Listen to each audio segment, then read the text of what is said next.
This is Fat Bee Man, and I'm out at one of the out yards, and I want to show you basically a 1-minute tip. These are some frames. I'm not going to mention the student. He put the hive together because this was some stuff he pulled, and his idea was close the hive up, keep the bees off, and it had a little bit of wax moth damage. And what's happened is when you close it up, you actually make like an incubator, so you have more. I'm going to hold this up to the sun, and you can see there's the wax moth. Here, see it right here coming out? Now this frame is not infested bad, but it's got wax moth. You put the sun on there, and you see how that sun is just bringing them right out? There's some right in here. As soon as the sun hits it, they start to come out. But now I'm going to break this box down and show you the bottom part of it. You can see. Look at all the wax moth in here. See it move? Look at it moving. See all this here? You also, this here is small hive beetle. And there's the hive beetle right there.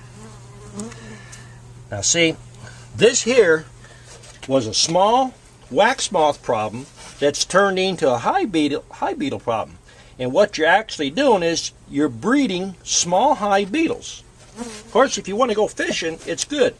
Now, if you wanted to do this, and say you pull all your honey and you don't want the wax moth in there, the best thing to do, take your box, cross one this way, and if this is another box, cross one this way.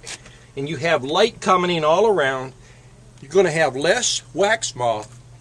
And the reason it was closed up, the idea behind it was the bees are going to eat the wax. Bees will not eat that wax. They might go in there and scarf around, and see there's a lot of propolis in here.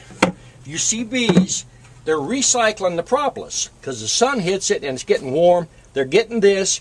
Any tiny little bit of honey is in here, they're going to get that. But they will not bother that wax. Now here's another part right here that most people don't know. Here's a frame.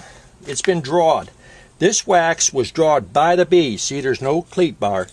This is factory foundation. Now, if you put this frame right down in here between two frames of wax moth, they will not even touch this. For some reason, they only eat wherever the bees have drawed it, or if the bees have walked this a lot and started to draw it, the bees, or the wax moth, they'll get in there. I guess it's the bacteria, and they'll start making eggs in there. That's a 1-minute tip from the Fat Bee Man. Appreciate you watching.